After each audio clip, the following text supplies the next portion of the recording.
What's a fact that sounds horrifying the more you think about it? The fact that we're surrounded by invisible microorganisms all the time is pretty unsettling. It's like our bodies host an invisible ecosystem that could turn on us at any moment. What daily situations make you feel unnecessarily uncomfortable? When I realize I'm going in the wrong direction, I try to turn around casually, like I was just checking something or got distracted, so it doesn't look like I made a mistake. What daily situations make you feel unnecessarily uncomfortable?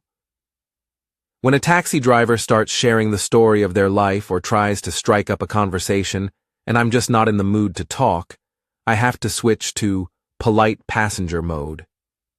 I sit there, smiling like a fool, and respond to every comment with the usual, "Wow, that's cool, amazing, really?" What's a fact that sounds horrifying the more you think about it? The fact that we're surrounded by invisible microorganisms all the time is pretty unsettling. It's like our bodies host an invisible ecosystem that could turn on us at any moment. What's a fact that sounds horrifying the more you think about it? The fact that we're surrounded by invisible microorganisms all the time is pretty unsettling. It's like our bodies host an invisible ecosystem that could turn on us at any moment. Your productivity system. Seriously.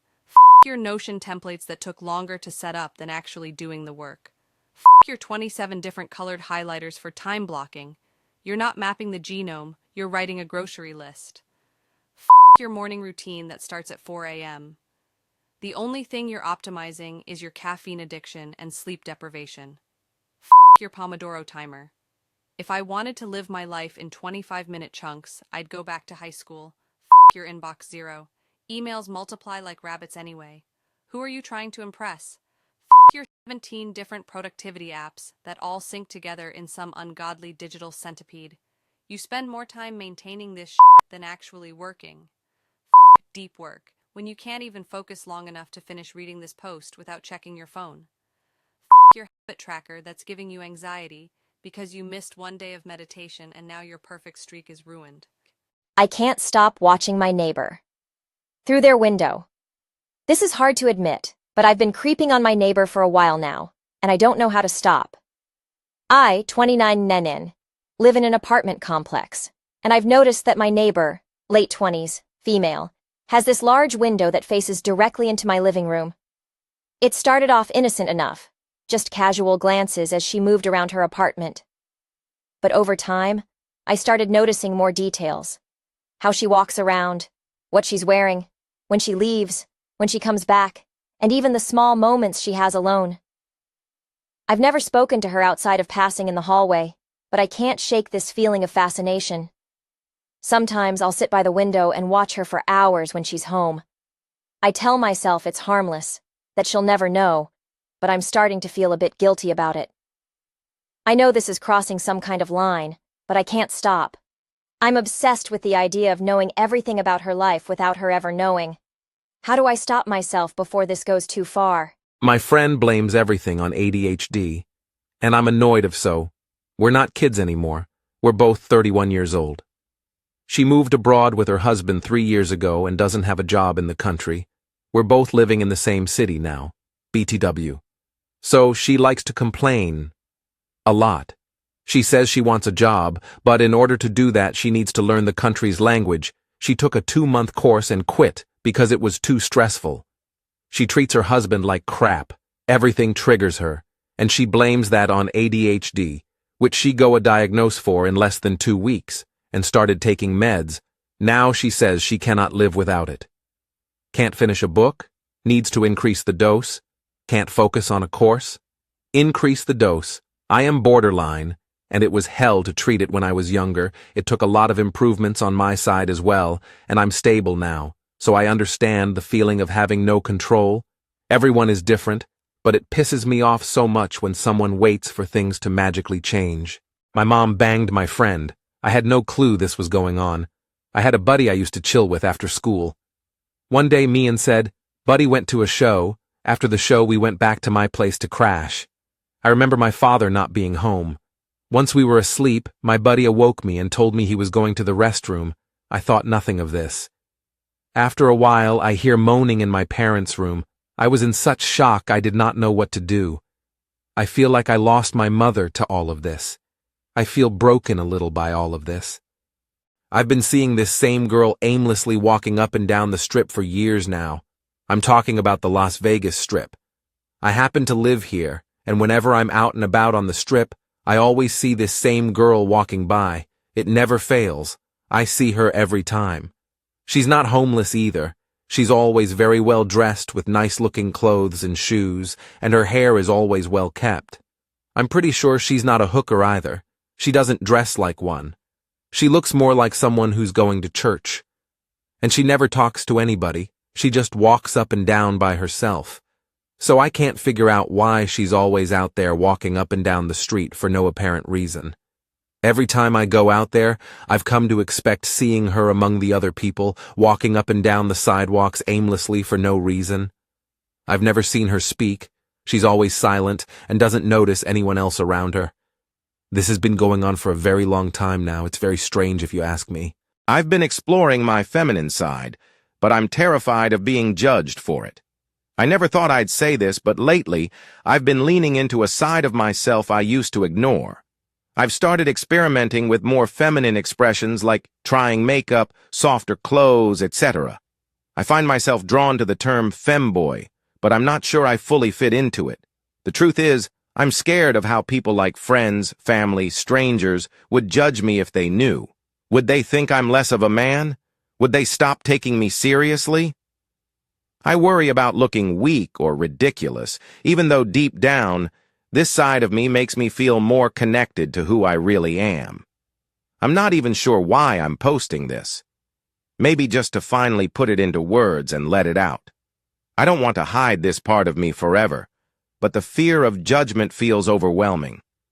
How do you even begin to embrace something so personal when the world might not understand? You're not lazy. You're dopamine depleted. I've been there, trust me. Tired of feeling like you're constantly fighting an uphill battle against procrastination? I've been there. For years, I felt like I was stuck in a cycle of endless distractions and a complete lack of motivation. I'd want to get things done, need to get things done, but somehow, I'd always find myself sucked into the black hole of social media or mindlessly scrolling through Netflix. I thought I was lazy.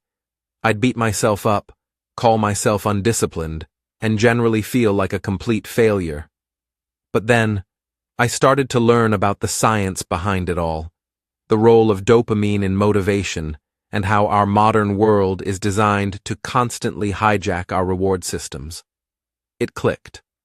I wasn't lazy, I was dopamine depleted. My brain was constantly craving the instant gratification of likes, notifications, and quick wins, leaving me feeling drained and unmotivated for anything that required sustained effort. Sound familiar? I do literally nothing at work for 7 months now, and nobody has noticed. My day is pretty boring. I get to work, I open my PC, and I stare at my screen for 8 hours straight. Most days I have absolutely nothing to do, and the days there's some work it takes at most a couple hours of my time. I work in an open space, but nobody has noticed, so I guess I'm really good at seem busy. My bosses respect me and even thank me for my work. I don't know for how long I will be able to keep going, but I'm going to exploit the situation the best I can. It's also my first job, and an entry role without much room for progress. Why freezing? Every morning was the best decision I made in 2024. Why cold showers are amazing. Seriously, nothing wakes you up faster than freezing water. Apparently, cold showers make your body release adrenaline, which is why you go from zombie mode to ready to fight a bear in like 10 seconds. A study in medical hypotheses says cold showers release norepinephrine, which is this brain chemical that makes you more alert and less blah. After a cold shower, my brain feels calm. It's not like magic or anything, but a study from 2007 says cold water can lower your stress hormone, cortisol. I feel it. I don't know how it works, but doing something so uncomfortable first thing in the morning makes the rest of my day feel easier. If you can stand in the freezing water for 3 minutes, you can pretty much do anything. What do people who have their life together do? Hey all, I'll keep it brief, but I recently turned 25. After having an especially difficult last few years, I want to get my life together, forge a routine, take care of myself, etc. Issue is because I've literally never had my shit together. I don't even know where to begin. What typical things do people do every day to stay healthy, mentally and physically? Suggestions as basic and obvious as shower every day? Welcome. Thank you. Wife tried to kill me. Now I'm pretty much dead. 37M ended my relationship with my 36F wife last year due to emotional and, once, extreme physical abuse, from which I was fortunate to escape alive. She is now incarcerated and will remain so for at least 5 years. I felt immense relief at first, having ended things and settled the divorce. But now I feel deeply, profoundly, and irrevocably depressed. It has been this way for about 10 months. I have done a fair bit of therapy. I now see that she was a very toxic and manipulative person prior to the start of the abuse, and I understand more about myself, her, and how the relationship developed into what it became. But that understanding has not led to peace or happiness. I'm told I am doing well in my remote job as a data scientist. But I am just going through the motions. My heart is no longer in it. My heart is no longer in anything. The passion, the light, and the desire to grow are completely gone from my life. Do I leave my boyfriend? After a long day of running around, I get a random ad from a girl on Snapchat, which isn't really out of the ordinary, except for the fact we had no mutual friends, but is something I looked past. I added her back and she immediately started typing and I thought that was pretty weird, so I went on to the chat. When I saw the first message, "Hey girl," I already had a bad feeling. She explained that about a month ago my boyfriend picked her up and brought her to his house and hooked up. She also was apologizing profusely because she didn't know we were dating till she looked at his Instagram profile and saw the highlight of me and him together. I called my boyfriend right after hearing about everything that apparently happened. When I told him, he started saying that none of it was true. A big